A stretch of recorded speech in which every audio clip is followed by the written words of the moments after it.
सभी साथ जय भीम नमो बुद्धाय। साथियों, आज 14 अप्रैल है और 14 अप्रैल के उपलक्ष्य में डॉक्टर बाबा साहब भीमराव अंबेडकर की जयंती को कवरेज करने के लिए हम पहुंच चुके हैं विधानसभा कचरा बाजार में।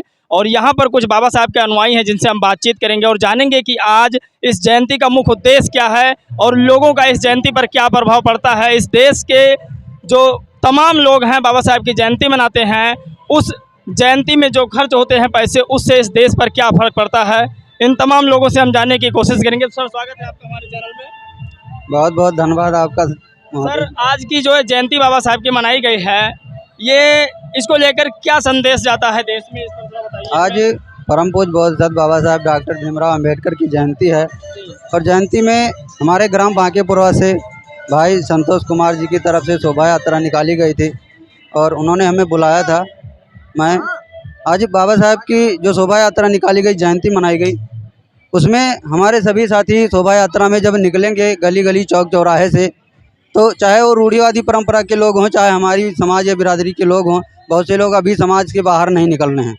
तो जब हमारे युवा पीढ़ी के बच्चे जब हमें देखेंगे अपने घर की खिड़की से या दरवाजे से, तो ज़रूर अपने माता पिता से ये पूछने का काम करेंगे कि माता जी ये कौन लोग हैं, पिताजी ये कौन लोग हैं। तो वो लोग बताने का काम करेंगे कि ये बाबा साहब को मानने वाले लोग हैं और आज बाबा साहब अम्बेडकर की जयंती है। तो बच्चों उनसे दोबारा पूछेंगे कि ये बाबा साहब हैं कौन, तो उनको। आपने आर्थिक व्यवस्था पर बात की कि हमारे देश में बाबा साहब डॉक्टर अंबेडकर की जयंती के बाद जो खर्चा का अनुभव जो आता है, जो आर्थिक व्यवस्था, क्या उसका क्या असर है, थोड़ा उसको भी बताइए आप।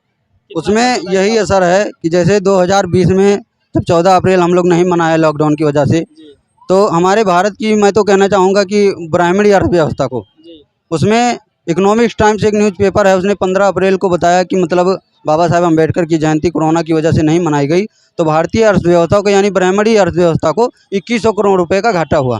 तो हाँ, मनवादी व्यवस्था को। तो मैं अपने बहुजन समाज को यही संदेश देना चाहूँगा कि अगर हम साल में 2100 करोड़ रुपए की बाबा साहब की जयंती मनाते हैं, तो हम फिर बाबा साहब के विचारों की जयंती क्यों नहीं मना सकते। अगर हम 2100 करोड़ रुपये, तो आज तो 2024 चल रहा है, 2024 का आंकड़ा कम से कम 5000 करोड़ का होगा, तो हम अपना इंटरनेशनल लेवल पे न्यूज़ चैनल क्यों नहीं खड़ा कर सकते। हम अशोक सम्राट का जो यूनिवर्सिटी विश्वविद्यालय है, नालंदा विश्वविद्यालय, उसको क्यों नहीं खड़ा कर सकते। राष्ट्रपिता ज्योतिबा फुले का पुणे महाराष्ट्र में उनकी जो यूनिवर्सिटी 1849। बैंक के बारे में आपने बताया था, उस पर एक नज़र डालिए, बताइए। बैंक के बारे में मैंने यही बताया था कि आज आप देखिए, गौतम अडानी हो चाहे मुकेश अंबानी हो, इनका कर्जा माफ़ हो जाता है, लेकिन हमारे बहुजनों का कर्जा माफ़ नहीं होता। हमारे बहुजन समाज का, हमारे बहुजनों चाहे जितना टैलेंट हो, बिजनेस करना चाहते हो या कोई भी काम करना चाहते हो, उनको बैंक लोन नहीं देती, उनसे घेड़ा लगवाती, वो घेड़ा लगाते लगाते बूढ़े हो जाएंगे, लेकिन उनका लोन पास नहीं होता। तो इसलिए हम सबको माननीय डॉक्टर राजरत्न अम्बेडकर जी ने, उन्होंने संदेश दिया कि हमको खुद अपने जो है बैंक क्यों नहीं खड़ा करना चाहिए। मान लीजिए कि जैसे उनका SBI बैंक है, तो हमारा जैसे नोट, हमारा बैंक उनका, तो बैंक में वो जिसको चाहते हैं उसको लोन देते हैं, तो हमारा खुद का बैंक क्यों नहीं होना चाहिए। इसलिए उन्होंने एक संदेश दिया है कि डॉक्टर बाबा साहब भीमराव अंबेडकर के नाम से बैंक उन्होंने खड़ा करने का परमिशन लिया है। सवाल में पूरे जो है अम्बेडकरवादी को जवाब चाहिए, एक सवाल में पूरे अम्बेडकरवादी को जवाब कि जो अपने घर में हैं अम्बेडकर साहब की जयंती पर नहीं निकल रहे हैं, उनके लिए एक सवाल, एक जवाब में पूरा संदेश दे दीजिए। उनके लिए यही जवाब है कि आज वो भी मानसिकता गुलाम में मतलब फंसे हुए हैं। उनको डर है कि हम अपने घर से निकल कर जाएंगे तो ब्राह्मणी व्यवस्था हमको परेशान करेगी। तो आज बाबा साहब को मानने वाले लोग हैं, हम लोग बाबा साहब को मानने वाले लोग हैं, मन से मानने वाले लोग हैं। मैं उनको ये संदेश देना चाहूँगा कि आप घर से निकलिए, आप बाबा साहब के अनुयायी बनिए, आप बौद्ध बनिए। आप चमार और डेंजर चमार बने रहोगे, डेंजर रॉयल वाल्मीकि बने रहोगे, तो आपका कल्याण होने वाला नहीं है। आप बौद्ध बनिए, बौद्ध बनिए और साथ आइए, आपको कोई डराया धमकाएगा नहीं, आपके साथ संविधान है अभी। बहुत बहुत धन्यवाद आपका, बहुत बहुत धन्यवाद लोगों को जगाने के लिए। तो लगातार मेरी यही प्रयास रहती है कि मैं सर्व समाज के लोगों को इकट्ठा करने की कोशिश करूं, जिसमें जो दलित, पिछड़े, आदिवासी, जो गरीब तबके के लोग हैं, उनको मैं हमेशा यही जानकारी देता रहता हूं कि आप इधर उधर मत बटें, एक साथ होकर कार्य करें। वही हमारे साथ मिशनरी लोग हैं जिन्होंने आप लोगों को बताया। बाकी जहाँ जहाँ आज कवरेज होगी, जहाँ जहाँ ये लोग जाएंगे, वहाँ वहाँ हम आपको दिखाने की कोशिश करेंगे। चलते हैं आगे, देखते हैं खेल। मैं कह रहा हूं कि बाबा साहब डॉक्टर भीमराव अंबेडकर के अनुयायी दिन ब दिन बढ़ते जा रहे हैं। जितनी ज़्यादा लोग पढ़ाई करेंगे, उतना ही ज़्यादा बदलाव देखने को मिलेगा। आखिरकार आज विधानसभा कचरा बाज़ार में ये आगाज़ हो चुका है। आपको सीधा प्रसारण विधानसभा कचरा बाज़ार से हम दिखा रहे हैं। दरअसल विधानसभा कचरा बाज़ार का ये सबसे बड़ा चौराहा पहाड़ापुर चौराहा है। इस चौराहे से भीम की दीवानगी इतनी हो उठी है कि लोग यहाँ पर अनुमान लगाया गया कि लगभग 10,000 से ज़्यादा लोग थे। और आपको बता दें दोस्तों कि जो ये भीम का पूरा सेना है, ये अंबेडकर जयंती के उपलक्ष्य में उपस्थित हुआ है और धीरे धीरे बदलाव आएगा। मैं कह रहा हूँ कि जब तक लोग पढ़ेंगे नहीं तब तक अपने बारे में समझ नहीं पाएंगे। बोधिसत्व डॉक्टर बाबा साहब भीमराव अंबेडकर की आज जयंती थी, उसके उपलक्ष्य में तमाम जो आप भीड़ देख रहे हैं, ये भीड़ उपस्थित हुई थी। दरअसल ये भीड़ कई गांव में गई और कई गांव के लोगों को इकट्ठा किया है। आज जिस तरह से सोशल एक्टिविस्ट लोग आगे बढ़ रहे हैं, अपने समाज के, बहुजन समाज के लोगों को इकट्ठा करने की कोशिश कर रहे हैं, ये काफ़ी सराहनीय काम है। आप लोगों को क्या लगता है कि बहुजन समाज का लोग इकट्ठा हो रहा है या नहीं? क्योंकि ऐसी जो रैली आप लोगों ने देखी है, ये तकरीबन 10,000 लोग थे।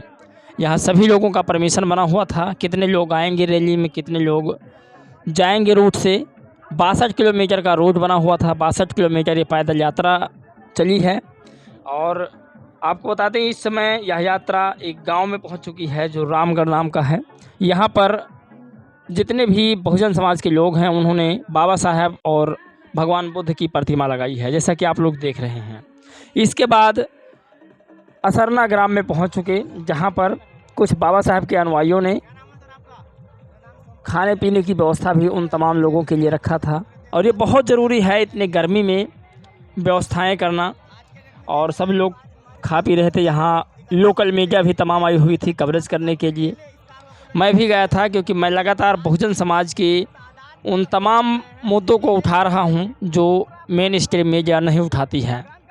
ये प्रयास मेरा आपको कैसा लगा, ये हमें ज़रूर बताना। और ये जो भीड़ आप देख रहे हैं, ये एकता की पहचान है। दरअसल जब आप एक रहेंगे तो ये आप पर कुछ नहीं हावी हो पाएंगे। और ये जो भीड़ है, यहाँ पर अनुयायी लोग आए हुए थे मात्र, और कुछ पॉलिटिशियन लोग भी आए हुए थे जिनसे काफ़ी मीडिया पत्रकारों ने बातचीत भी किया है। हालांकि आपको बता दें कि इस वीडियो में आप लोग बोर हो रहे होंगे, मुझे पता है। तो ये बहुजन समाज का वीडियो है, जिससे ऐसा लगता है कि हम गलत चीज़ सुन रहे हैं, वो छोड़कर जा सकता है। डॉक्टर बाबा साहब भीमराव अंबेडकर की ये जो जयंती है, ये पहली बार इस ग्राम में हुआ है। और इस ग्राम में होने के साथ जिस लड़कों ने इस रैली का आगाज़ इस गांव में किया था, उसको देखकर काफ़ी मन शांत हुआ। मतलब ऐसा लगा कि हाँ, अब बहुजन समाज को आगे बढ़ने से कोई नहीं रोक सकता, क्योंकि जितने बच्चे पढ़ रहे हैं वो बाबा साहब के बताए हुए रास्ते पर चल रहे हैं। कुछ पॉलिटिशियन ऐसे भी थे जो सर्व समाज को इकट्ठा भी कर रहे हैं, साथ में राजनीति भी कर रहे हैं।